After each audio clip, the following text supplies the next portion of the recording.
예, 안녕하세요. 그러면 지금부터 한일의 코로나 대응 차이와 협력의 가능성이라는 주제로 열리고 있는 코비드 19 한일 학술 웨비나 제 3세션, 4세션을 시작하도록 하겠습니다. 저는 이번 3, 4세션 진행을 맡은 일본 연구소의 서동주라고 합니다. 앞서 좋은 발표들을 들을 수 있었는데요. 이 발표를 오늘 듣고 있는 오늘 상황도 그렇게 녹록지 않은 것 같습니다. 아시는 것처럼 한국과 일본은 좀처럼 코로나의 제3파에서 지금 벗어나고 있지 못하고 있고요. 제4파가 언제 올지를 모른다는 우려 속에 있습니다. 그럼에도 불구하고 앞서 발표에서도 나왔습니다만 한국과 일본은 도시 봉쇄와 의료체계 붕괴 없이 코로나 대응에 성과를 내고 있는, 세계적으로 봤을 때 몇 안 되는 국가 중에 손꼽을 수 있습니다. 그리고 흥미로운 점은 양국 간의 대응 방식이 대조적이라는 점입니다. 한국은 좀 더 중앙정부의 역할이 두드러지고 있고요. 강력한 환자 추적이라든지 선제적인 PCR 검사가 권장되는 방식이라면, 일본은 중앙정부보다는 지자체가 중심을 잡고 있고요. 선제적인 대응보다는 시민들의 협력을 강조하는 방식이 전개되고 있습니다. 코로나 대응에 이렇게 구별되는 한국과 일본의 두 가지 성공 모델은 앞으로 충분히 발전되고 검토될 여지가 있다고 생각합니다. 그런 점에서 양국의 경험을 공유하고 상대방의 성공 요인을 검토하는 것은 절실히 요청된다고 할 수 있습니다. 하지만 현재 한국과 일본의 정부 간 교류 협력은 일종의 동결에 가까운 상태에 있습니다. 이럴 때일수록 민간 교류, 그리고 오늘 학술회의와 같은 학술적 교류가 어느 때보다 중요한 의의를 갖는다고 생각이 됩니다. 오늘 학술회의를 계기로 한일 간 교류 협력이 활성화되기를 기대하며, 저희 서울대학교 일본연구소는 한국을 대표하는 일본 연구기관으로서 사회적 책임과 국제적인 역할을 앞으로도 다해가고자 합니다.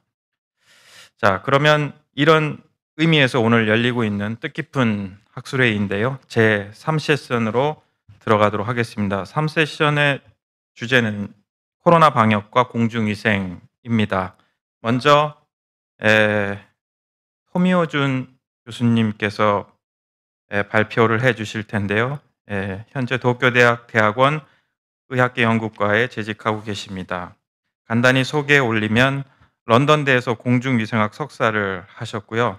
이스턴 피에몬트대에서 재해의학 석사를 하셨습니다. 도쿄대에서 의학 박사 학위를 취득하셨고요. 현재는 도쿄대학 의학연구과에 재직 중입니다. 연구 분야는 공중위생학과 건강위기관리학이며 건강위기 발생 시 리스크 커뮤니케이션이 주된 연구 분야입니다. 토미오 선생님 준비가 되셨는지요? 예, 오늘 그 발표의 제목은 코비드19 공중위생의 대응, 일본의 대처와 과제입니다. 그러면 잘 부탁드리겠습니다. 네, 잘 부탁드리겠습니다. 예, 방금 소개를 받았는데요. 정말 감사합니다. 또 이런 기회를 주셔서 감사 인사드리겠습니다. 저는 세션 1에서 야나기모토 선생님께서 의료 체제에 대한 얘기가 있었는데요. 그 이전 단계라고 할까요? 공중위생 대응에 대해서 일본에서 지금까지 실시가 되었던 대처와 또 거기에서 나타난 과제에 대해서 말씀드리도록 하겠습니다.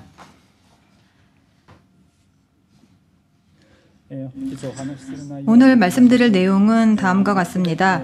먼저 타임라인을 소개를 해드리겠고요. 또 여기에 나와 있는 이러한 주요한 항목들에 대해서 간단하게 내용을 설명드리겠습니다.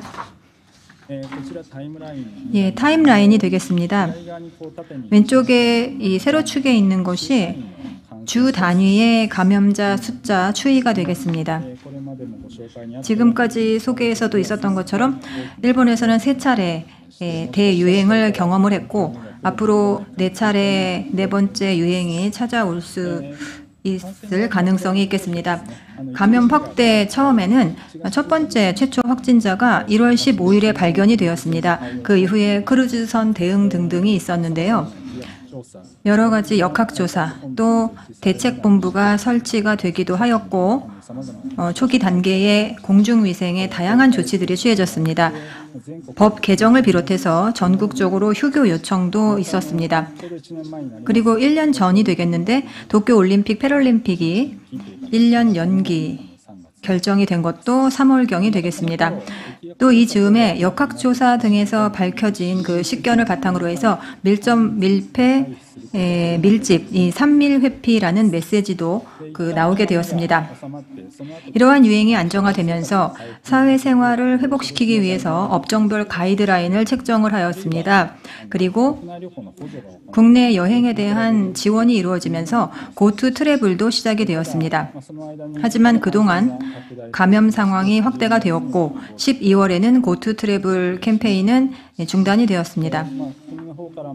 또 국가 쪽에서도 전문가 등이 역학적인 지식을 바탕으로 다양한 리스크에 대해서 설명을 했었는데 그럼에도 불구하고 클러스터가 발생하고 우려가 과부하 상황이 되었고 또 변이 바이러스가 발생을 하면서 1월 초부터 다시 지난 일요일까지 긴급사태 선언이 발동이 되었습니다.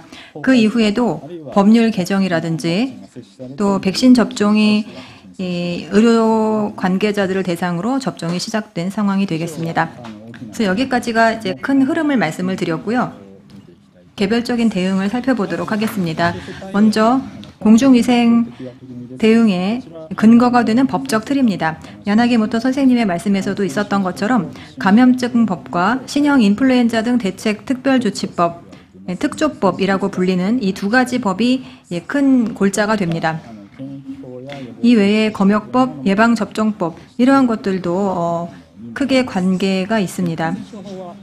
감염증법은 감염증 예방과 의료에 대해서 규정을 한 것이고 감염증을 분류해서 여러 가지 조치들, 입원이나 검사 등의 조치에 대해서 규정을 하고 있는 것이고 서베일런스라든지 적극적인 역학조사 등에 대해서도 규정이 되어 있습니다.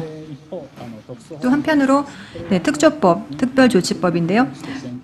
국민의 생명과 생활을 지키는 것뿐만 아니라 국민의 경제, 생활에 대해서도 강화하는 것이 하나의 목적이 되겠습니다. 이름대로 신종 인플루엔자, 신종플루를 염두에 둔 것인데 이번에 법 개정을 통해서 이 코로나에 대해서도 적용이 되게 되었습니다. 대책본부를 설치를 하고 방침을 세우고 각종 조치들, 긴급사태 조치라든지 만연방지 조치 이러한 것들이 규정이 되어 있습니다. 하지만 이러한 법률들은 지금까지 이 처벌 규정이 없었습니다. 그래서 실효성에 대한 의문이 많이 제기가 되었었는데요. 그러한 점에서 2월 개정에서는 감염증법에 있어서는 입원이나 적극적인 역학조치 조사를 거부하는 경우에 행정처벌, 과료가 부과가 되게 되었습니다. 또 특조법의 경우에도 휴업이나 단축영업 명령이 가능하게 되었고 따르지 않을 경우에는 행정처벌 대상이 됩니다. 하지만 이 사적 권리 제한에 대해서는 한국 법률에 있어서는 대단히 엄격하다고 얘기를 들었는데 한국 같은 경우에는 그렇게 강한 상황은 아닙니다. 사적 권리를 강화하는 게 제한을 강화하는 게 좋겠느냐 아니냐 하는 것이 주요한 논점이 되고 있습니다. 이것은 법률을 바탕으로 해서 대책을 취할 때 그 조직체제, 국가와 도도부현, 각 지자체의 상황을 보여주고 있습니다. 먼저 특조법에 따라서 내각 총리 대신을 본부장으로 하는 대책본부가 정부에 설치가 되어 있고 여기에서 대응의 중심축이 됩니다. 또 후생노동성이 보건의료 쪽에서 담당을 하고 있고 대책추진본부가 설치되어 있습니다. 여기에서 여러 가지 통지 등이 이루어지게 됩니다. 이번에 특징적인 부분은 전문가 의견을 도입하는, 반영하는 것들이 많다는 것인데 예를 들어 유식자회의, 여기에서 대책분과회라는 것이 마련이 되어 있고 경제와 감염증 전문가들이 이 국가에 대해서 전문적인 조언을 실시하거나 또 후생노동성에서도 공중위생 전문가가 어드바이저리 보드 자문위원회를 구성을 해서 전문적인 조언을 하고 있습니다. 이러한 정책을 실행하는 곳은 도도부현 지자체가 되겠습니다. 아까 설명에서 있었던 것처럼 일본에서는 이 지자체, 특히 보건소가 중심이 되어서 실시를 하는 경우가 많습니다.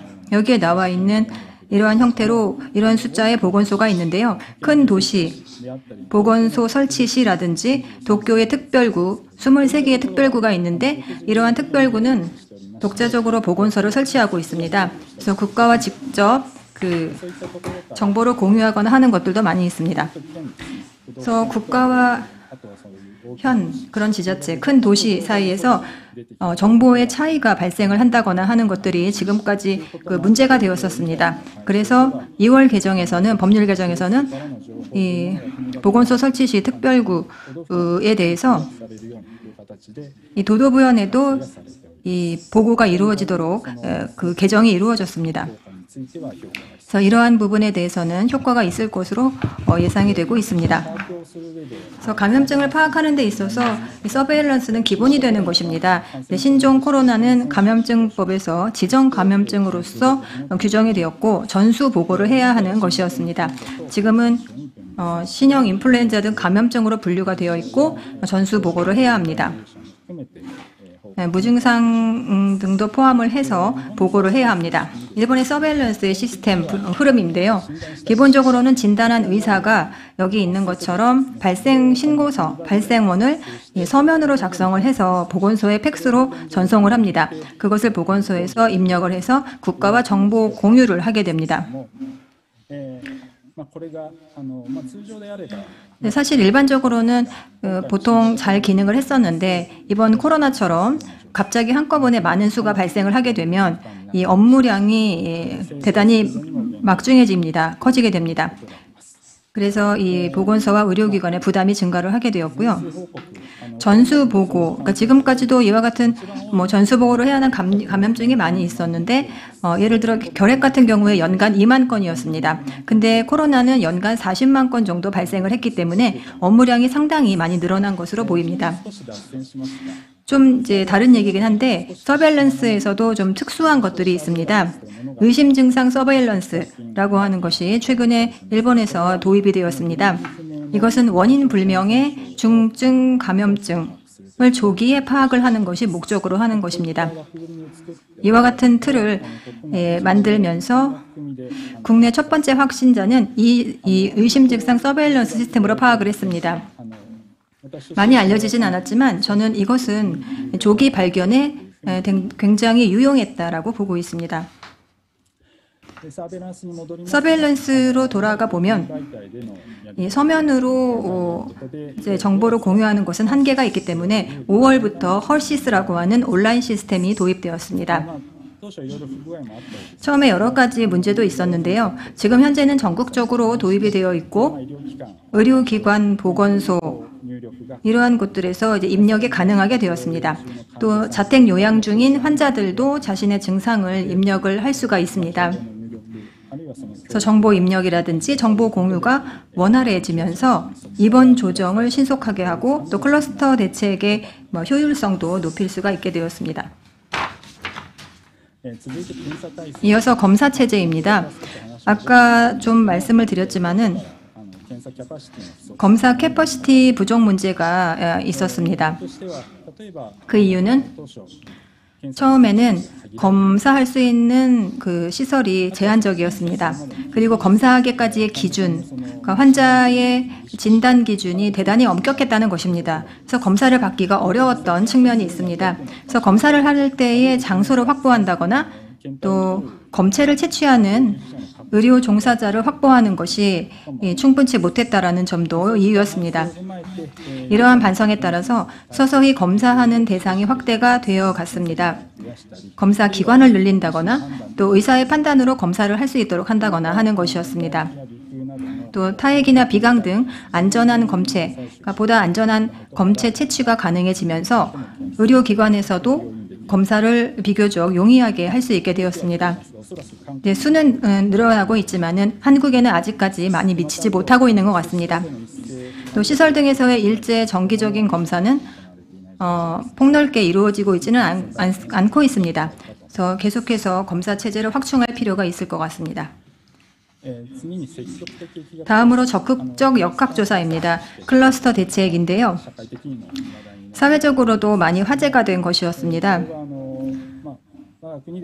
이것은 일본에서는 역추적 조사로서 초기부터 이루어졌습니다. 일반적으로는 환자를 더 선제적으로 따라가면서 이 감염 예상자들을 이제 파악을 해 나가는데, 일본에서는 이 역추적이라고 해서 이 선제적 조사와 함께 환자의 과거의 행동 이력, 동선을 파악을 함으로써 그 배후에 있는 이 숨겨진 클러스터를 발견을 해서 거기에서 또 환자의 밀접 접촉자를 파악을 하게 됩니다. 처음에는 비교적 이러한 방법이 효과를 거두었었는데요. 많은 리소스가 필요하게 되고, 그리고 또 감염이 확대가 되었을 경우에는 이러한 방법을 사용하기가 어려운 측면도 있습니다. 그래서 이 방법만으로는 모든 감염 확대를 막는 것은 어렵다라고 생각을 합니다. 그리고 만연 방지를 위한 정보 제공도 이번에 중요한 포인트가 되겠습니다.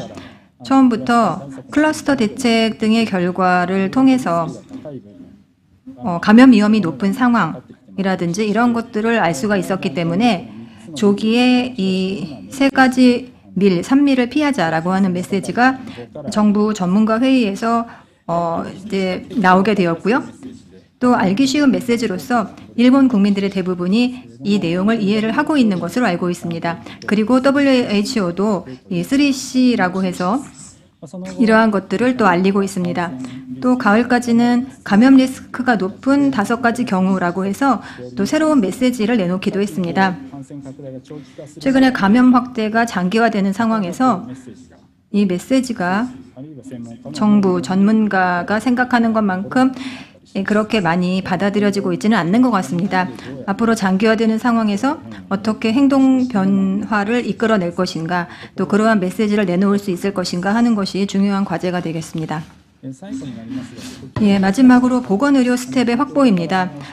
아까도 말씀을 드렸지만은 보건소, 의료기관도 그렇고요. 보건소의 업무가 대단히 과중합니다. 최근에 보건소는 감소세를 보이고 있습니다. 원래 인원 부족 상태였었고요. 거기에 업무량이 또 급증을 하면서 상당히 그 한계의 상황에 다다른 상황입니다. 아래에 있는 그래프를 보시면은 후생노동성에서 내놓은 사무연락의 발생 건수입니다. 이것을 월별로 정리를 한 것인데요.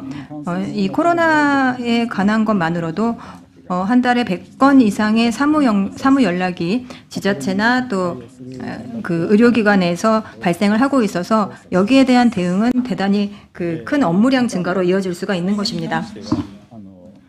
또 재해에 있어서는 그 피해를 입은 지자체에 그렇지 않은 지자체로부터 보건사 등을 파견을 할 수가 있는데 감염증인 상황이고, 또 전국 각 지역의 보건소가 대단히 힘든 상황에 처해 있기 때문에 외부에서의 지원도 확보를 하기가 어려운 상황입니다. 그래서 여기 있는 것처럼 아이히트라고 하는 감염증을 전문으로 하는 보건사, 혹은 저도 이제 포함이 되는데 대학의 교원이라든지 이러한 인재들을 필요한 곳에 파견하려고 하는 그러한 체제도 마련이 되고 있습니다. 앞으로 이 효과를 기대를 하고 있습니다.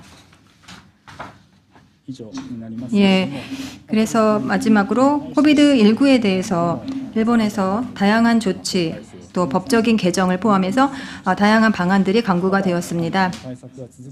대책은 앞으로도 이어질 것이고요.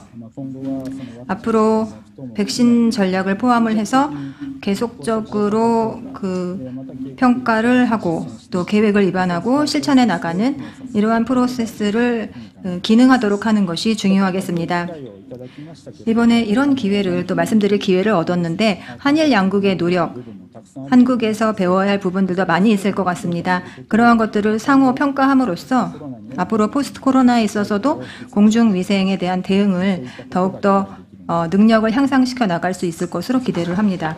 예, 경청해 주셔서 감사합니다. 예, 토미오준 선생님 발표 감사합니다. 일본의 코로나 대응의 어떤 전반적인 흐름을 잘 알 수 있는 발표였던 것 같고요.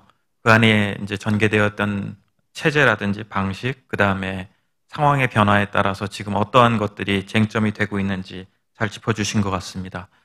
그러면 두 번째 발표로 넘어가서 이번엔 저희 한국 상황을 중심으로 된 발표가 이루어질 것 같은데요.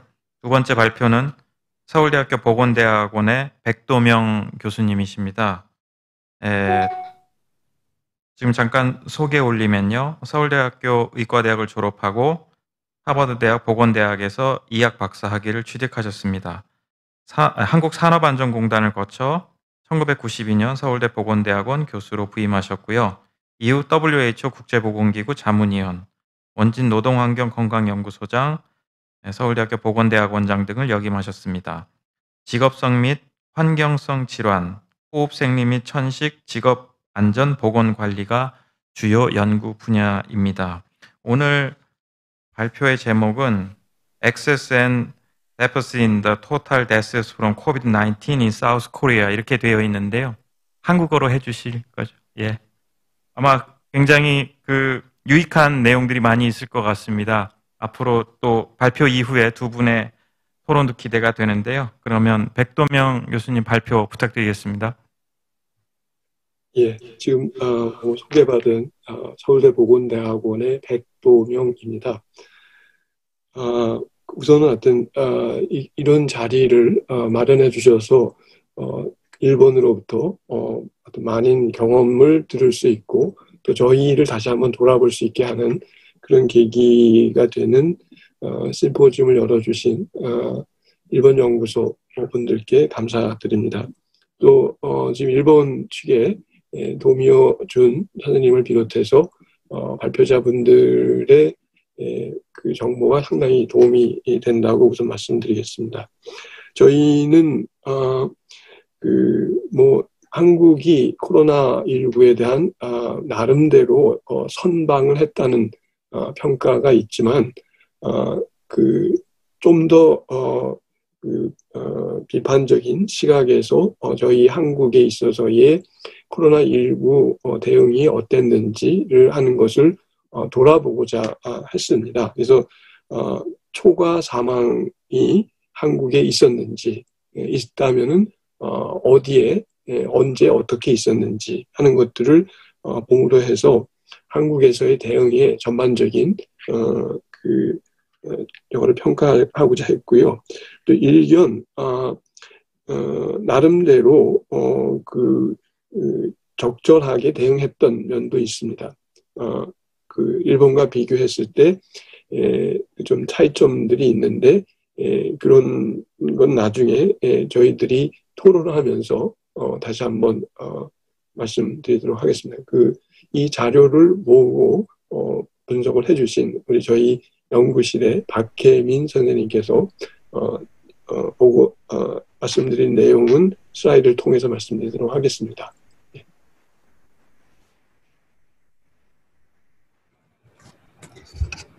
네, 안녕하세요. 교수님께서 소개해 주신 것처럼 오늘은 한국의 총 사망 지수의 익세스와 데피시트 측면에서 코로나19 대응과 시사점을 살펴보고자 합니다.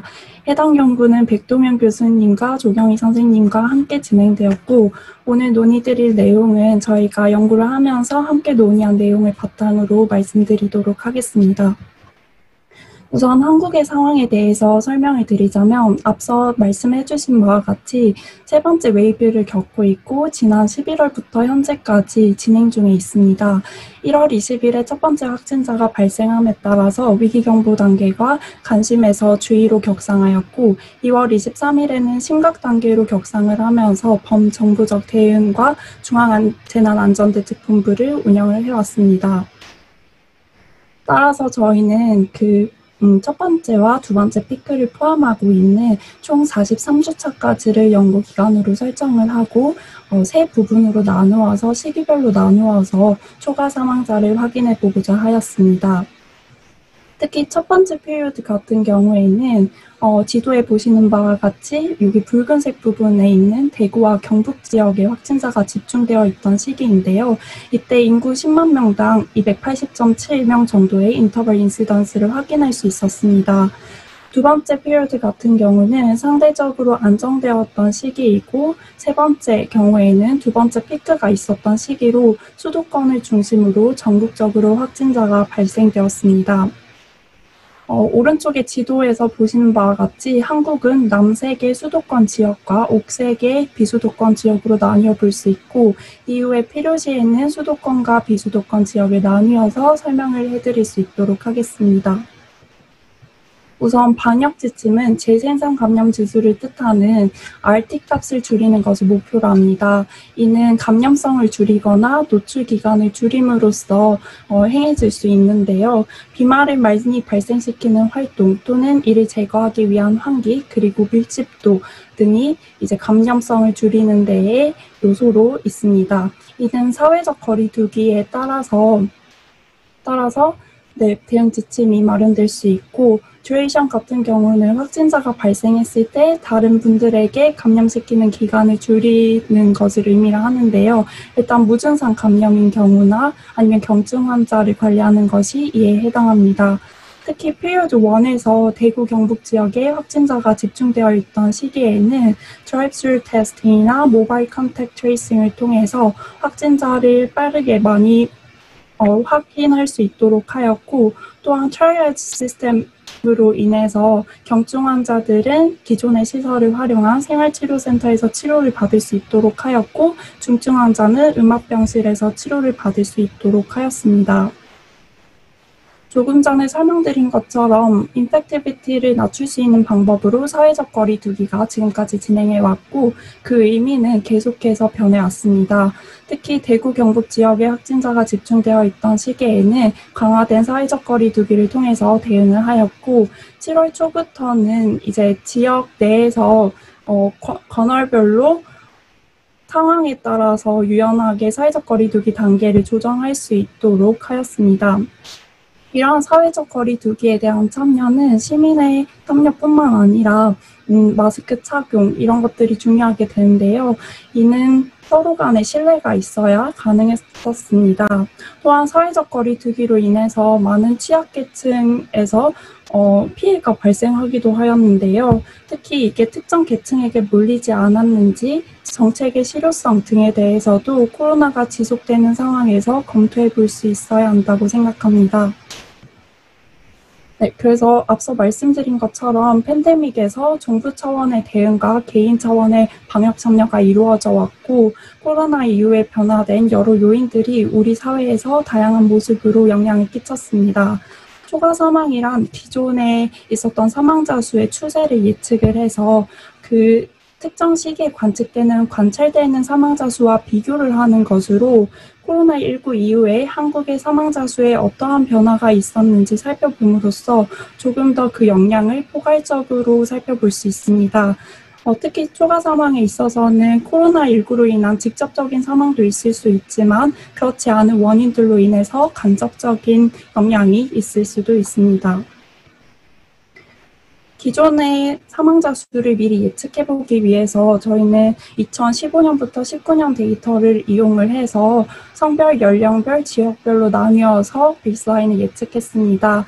이때 온도와 인플루엔자 변수를 이용을 했고 이렇게 예측된 주차별 2020년도 사망자 수에는 실제 관측된 사망자 수와 비교를 해서 퍼센트 익세스 데스를 구해서 비교를 해보았습니다. 그 다음은 모델의 밸리데이션을 체크를 해보았는데요. 우선 세종과 제주 지역 같은 경우는 인구수가 적기 때문에 에러 오차율이 높아서 이후 향후 결과 분석에서는 제외하였습니다. 다음은 확진자 수와 사망자 수에 관한 그래프이고 수도권과 비수도권에 나누어 본 그래프입니다.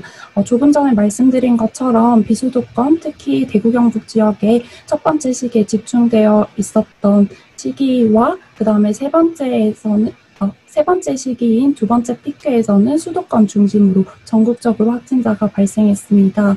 특히 에피커브의 피크에 있을 때는 확진자와 사망자 수의 레그가 한 3주 정도로 보이는 반면 에피커브가 낮은 때에는 그 차이가 수도권에서는 확연히 나지 않는 반면에 비수도권에서는 딜레이가 조금 더 길어지는 것을 확인할 수 있었습니다. 다음은 조금 전에 설명드린 모델로 percent excess death에 대해서 결과를 확인해 본 그래프입니다. 앞서 설명드린 바와 같이 피리어드 1에서 대구 경북 지역의 확진자가 많이 발생을 했을 때 각각 대구에는 7.6%, 경북 지역에는 2.8%의 초과 사망이 확인되었습니다. 다른 지역을 보았을 때는 대부분 데피시트을 경험을 하고 있었고요. 피리어드 2에 있어서는 상대적으로 안정되어 있던 시기였기 때문에 울산과 전라남도를 제외한 지역에서 대부분 데피시트이 확인되었습니다. 피리어드 3 같은 경우는 전국적으로 익섹스가 확인되어 있지만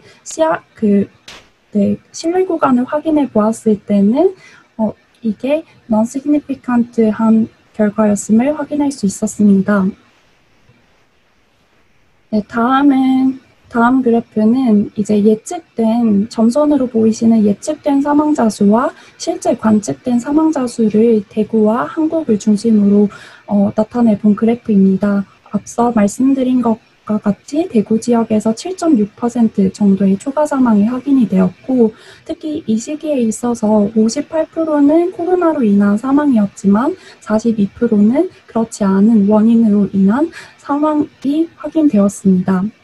다른 지역에 있어서 데피시트이 확인되었기 때문에 전반적으로 한국에서는 데피시트이 확인이 되었습니다. 특히 다른 문헌들을 참고해 보았을 때 코로나로 인한 사망이 아닌 경우에는 의료시설 이용의 기피, 코로나19에 집중된 의료 서비스, 사회적 경제적 피해로 인한 심리적인 스트레스, 자살, 약물 낭요 등의 문제로 인해서 초과 사망이 발생함을 확인하였고, 또한 사회 경제적으로 취약한 계층이 초과 사망이 더 많이 나타나는 것을 확인할 수 있었습니다. 다음은 수도권과 비수도권의 각 기간별 인터벌 인시던스에 따라서 percent excess death가 어떻게 변하는지 본 그래프입니다. 우선 수도권과 비수도권을 보았을 때 전반적으로 인터벌 인시던스가 증가함에 따라서 percent excess death도 증가하는 것을 확인할 수 있었습니다. 하지만 그 증가하는 가파르게 양상은 서로 달랐는데요. 조금 더 자세히 설명을 드리자면은 수도권의 경우에는 인구 10만 명당 30명 이하로 발생했을 때 대부분 데피시트를 경험하는 반면에 비수도권 지역에 있어서는 인구 10만 명당 5명 이상이 되어도 익세스를 경험하는 것을 확인할 수 있었습니다. 이러한 양상은 수도권의 헬스케어 캐패시티가 주로 집중되어 있어서 생기는 것으로 예상이 되고요. 비슷한 양상으로 코로나 발생 초기에 이탈리아 북부 지역에서도 인접 지역의 의료시설의 차이에 따라서 초과 사망이 다르게 나타나는 것을 확인할 수 있었고, 브라질 역시 의료자원과 사회경제적 구조의 지역적 차이에 의해서 초과 사망의 정도가 지역별로 또 다르게 나타나는 것을 확인할 수 있었습니다. 다음은 익세스 데스 관련해서 다른 국가들의 결과를 정리한 테이블입니다. 우선 전반적으로 보았을 때 익세스와 데피시트로 딱 나뉘어 볼 수는 없었지만 대부분 에피커브의 피크를 경험하고 있었을 때는 익세스가 확인이 되는 것을 보았습니다. 하지만 여기 보시다시피 독일이나 일본 그리고 우한 지역을 제외한 중국 같은 경우는 데피시트를 경험하고 있는 것을 확인이 되었고, 이는 기존 국가의 의료 체계 그리고 문화뿐만 아니라 코로나19에 대한 대응이 으로 인한 영향으로 볼 수 있습니다. 네, 다음은 팬데믹 상황에서 초과 사망이 어떻게 발생할 수 있는지에 대한 causal pathway에 대한 모식도입니다. 우선 조금 전에 설명드린 것처럼 컨트리 레벨마다 서로 다른 의료 체계와 대응 지침으로 팬데믹 양상이 달라지게 되고, 이에 따라 기존에 있는 구조적 문제, 그러니까 공동체, 주거, 직업, 오염, 장애 등의 문제가 조금 더 드러나게 됩니다. 또한 이로 인해 같은 상황이더라도 특정 집단이 위험에 노출되는 정도가 달라지게 되고 조금 더 높은 어택 레이스를 가지는 양상이 나타날 수 있습니다. 또한 코로나19로 인해서 메디컬 설지가 일어나면서 의료 시스템 붕괴가 일어나기도 하고 사람들의 행동 변화로 의료 시스템을 찾는 것에 대한 기피 등을 확인할 수 있었습니다. 특히 사회적 거리 두기로 인해서 서로 다른 영향을 받는 것도 확인할 수 있었는데요. 기존의 돌봄이나 교육이 필요한 경우 또는 구직을 하는 경우 사회적 거리 두기로 인해서 큰 영향을 받을 수 있었고 이로 인해서 인다이렉트한 영향으로 실업이나 기존 네트워크 유실 등 여러 문제를 겪으면서 자살, 가정폭력 등이 증가하고 있음을 확인하였습니다. 그래서 이러한 요소들이 기존에 잘 알려져 있는 코로나로 인한 다이렉트 패스웨이와 함께 기존의 토탈 데스에 영향을 주는 것으로 보입니다. 조금 전에 말씀드린 내용을 팩터별로 문헌을 검토해서 정리한 내용들입니다. 말씀드린 것처럼 의료 시스템의 붕괴로는 다른 국가에서는 사상의 증가 등을 확인할 수 있었고 특히 응급의료시설에 있어서는 그 감소 추세를 확인할 수 있었습니다.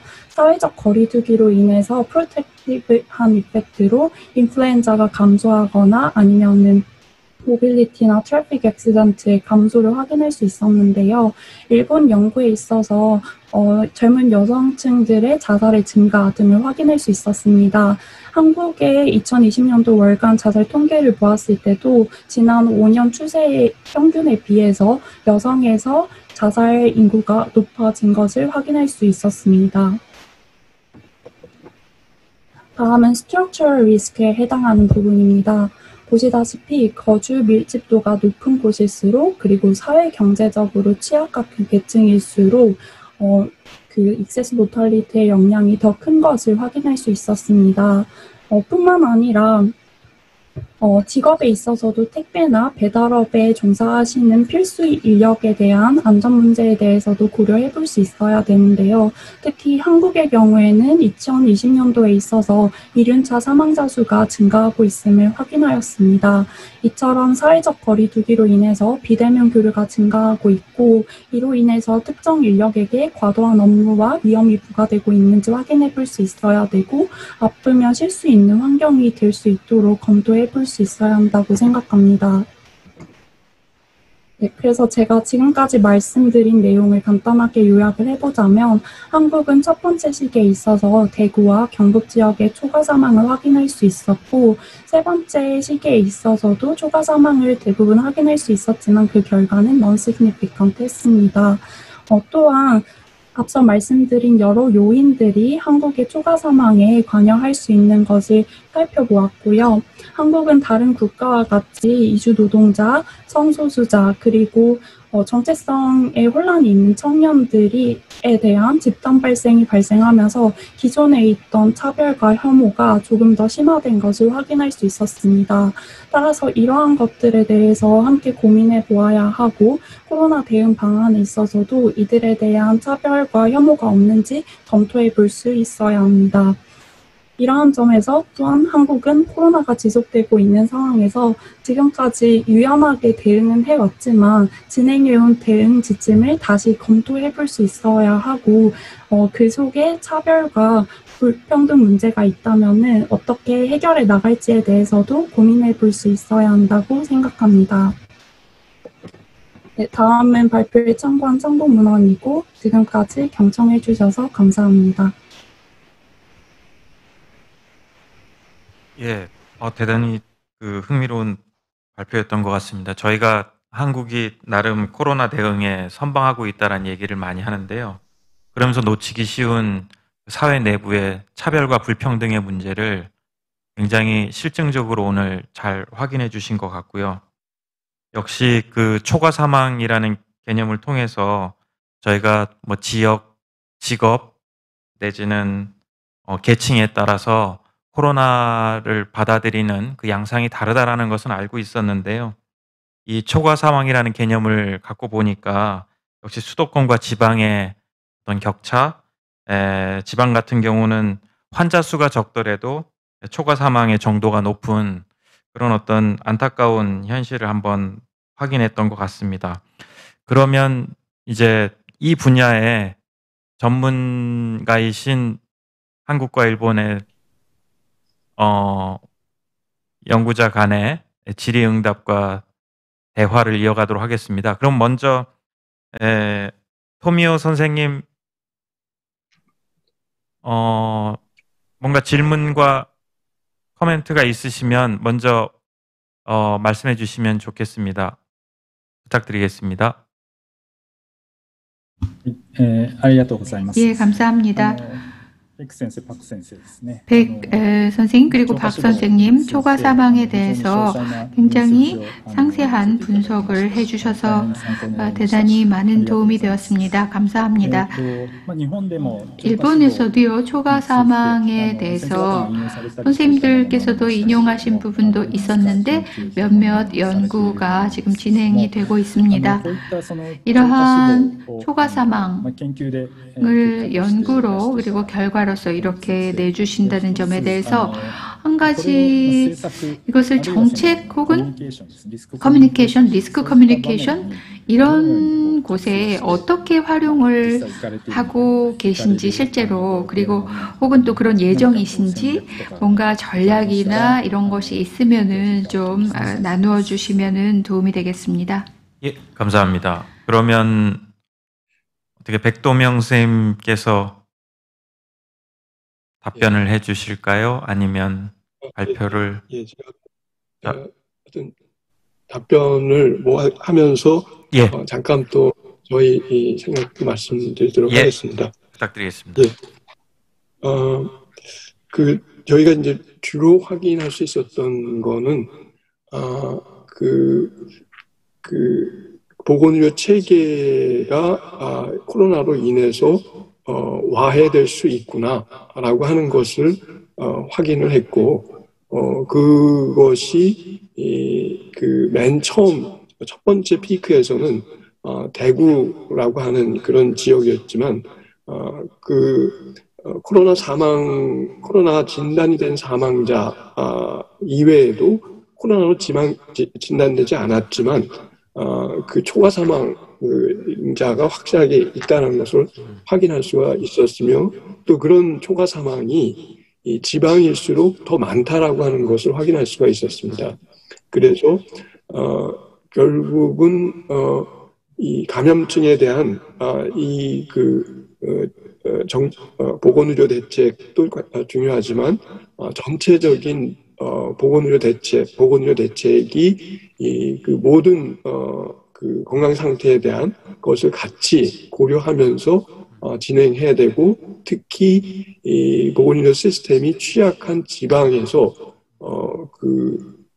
공공의료를 중심으로 그게 강화돼야 되는 것이 아마 저희들에 있어서의 그 주요 결론일 것 같습니다. 그것을 어떤 식으로 해야 되는지는 좀 더 그 사망 원인에 따른 분석들이 추가되면서 아마 돼야 될 것 같고요. 한편 저희가 그 맨 처음에 뭐 잘하는 면도 있었지만 잘 모르는 면에 있어서는 코로나19라고 하는 감염병이 그 기존에 있어서의 감염병들과 좀 달리 비말이나 공기로 전파되는 거냐 에서 공기 전파가 나중에 그 어떤 좀 더 유의미한 것으로 확인됐지만 그게 확실하지 않았었고 또 이게 증상이 있었을 때 전파하는 거냐 아니면 무증상 상태에서 전파하는 거냐 그리고 이게 얼마만큼 치명률이 높고 그 치명률이 높은 대상은 누구며 왜 높으냐 등등이 잘 몰랐던 것 같습니다.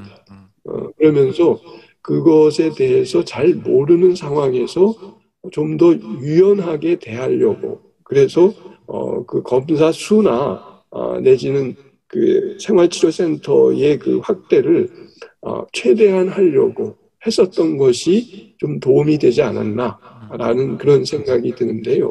결국 그게 결과적으로는 잘 모르는 상태에 대한 유연성을 확보하는 그런 상황이었다라고 생각합니다. 한편 그 일본에서는 검사를 확대하거나 입원 시설을 확대하는 데 있어서 기준을 갖고 있었던 것으로 알고 있는데 그것이 좀 더 유연하게 내지는 바뀌는 과정이 어떠한 과정을 통해서 했는지 그리고 앞으로의 이런 새로운 잘 모르는 그 문제들에 대해서는 어떠한 식으로 대하는 것이 좋을지 의견이 있으시면은 좀 말씀해 주시면 고맙겠습니다. 예. 질문 감사합니다. 그러면 토미오 선생님. はい、ありがとうございます。 부탁드리겠습니다. まずお答えいただいた内容について全く 예, 말씀하신 내용에 대해서도 저도 맞는 말이라고 생각을 하고요.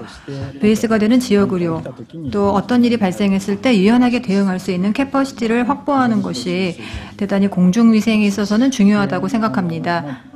日本で今後どういうふうに 일본에서 앞으로 こういう未知の 어떻게 이 미지의 위협에 대해서 대응을 할 것이냐에 대해서 말씀을 드리자면 사실 이것은 간단하게 답변 드리기가 어려운 문제입니다. 한 가지는 日本の場合 일본의 경우에 재해 대책이라는 것은 상당히 많이 진보가 되어 있습니다. 발전이 되어 있는데 그러한 재해의 틀을 감염증뿐만 아니라 다양한 해저드에 대해서 이러한 위기 상황에 대해서 조직적으로 공통적으로 진행할 수 있는, 추진할 수 있는 그러한 틀을 의료 분야에서도 그렇고 또 의료의 주변에 있어서도 구축을 해 나가는 것이 중요하지 않을까 생각을 합니다. 저도 그러한 부분에 있어서 앞으로 기여를 하고자 생각을 하고 있습니다. 그래서 한국 선생님 분들께도 많은 가르침을 받았으면 합니다. 잘 부탁드리겠습니다. 예, 감사합니다. 시간이 다 됐는데요. 간단한 질문을 토미오 선생님께 제가 하나만, 지금 일본에서 아까 사카노보리 검사라고 이제 확진자의 이제 과거 행동을 추적하는 그런 게 이제 좀 더 확대되고 강화되는 추세라고 하면서 라고 말씀하셨는데 역시 한국에서도 그것에 관해서 이제 프라이버시 침해와 관련된 우려들이 사실은 사회적으로 많이 있습니다. 그래서 일본에서도 아마 한국 이상으로 그거에 대한 우려가 많이 있을 거로 예상이 되는데요. 그 부분에 대한 지금 공중위생 정책은 사카노보리 검사 같은 이제 추적을 강화하는 방향으로 가는데 거기에 대한 시민사회에서의 어떤 프라이버시 침해에 대한 우려는 현재 어느 정도인지 그 부분 한번 좀 상황을 좀 알고 싶어서 감히 좀 의견을 여쭙습니다. 예. はい、まさに実際こういう調査にあたるような 예, 실제로 이 조사를 하는 보건사 분들의 얘기를 들어보면은요. 예, 뭐 정확한 정보를 얻을 수가 없다라든지, 그래서 감염증법이 최근에 개정이 되면서 문헌상으로는 일단 따르지 않을 경우에는요, 예, 과료가 부과가 됩니다. 행정처벌 형태로 이제 처벌이 되고 강화된 부분은 있습니다. 근데 그에 대해서는 강화가 됨으로써 오히려 뭐 정보를 더 얻기가 어려운 측면도 있다라고 하는 보건 관계자분들의 얘기가 있습니다. 행정 쪽에서는 자세하게 정중하게 얘기를 하고 정보를 얻으려고 하고는 있는데요. 그에 대해서는 사실 좀 어려운 측면이 있긴 합니다. 또 온라인의 파악 시스템 같은 경우는 일본에도 존재를 하지만은 사실 좀처럼 기능을 하지 못하고 버그가 있고 해서 문제가 있습니다. 그런 테크니컬적인 부분에 대해서 좀 더 충실히 해 나가면서 앞으로 대응을 취할 필요가 있을 것 같다는 생각입니다. 예, 감사합니다. 하이. 원래 이렇게 오늘 정말 준비를 많이 해주셨는데 많은 시간을 드리고 또 충분히 말씀을 하시고 대화할 수 있었으면 좋았을 텐데 여기서 이제 진행상의 문제로 더 이상 논의를 진행하지 못하는 점 부디 양해를 구하면서 오늘 정말 개인적으로 공부가 많이 됐고요. 이 잘하느냐 못하느냐가 중요한 게 아니고 그 안에서 지금 우리가 겪고 있는 또 다른 어떤 그림자의 부분들 그 부분을 좀 더 앞으로 주목해 봐야 된다라는 교훈을 얻게 됩니다. 오늘 제3 세션에서 좋은 말씀을 해주신 백도명 선생님, 토미호준 선생님, 그리고 우리 박 선생님, 마지막으로 감사 말씀 드립니다. 그럼 이것으로 제3 세션을 마치도록 하겠습니다. 감사합니다.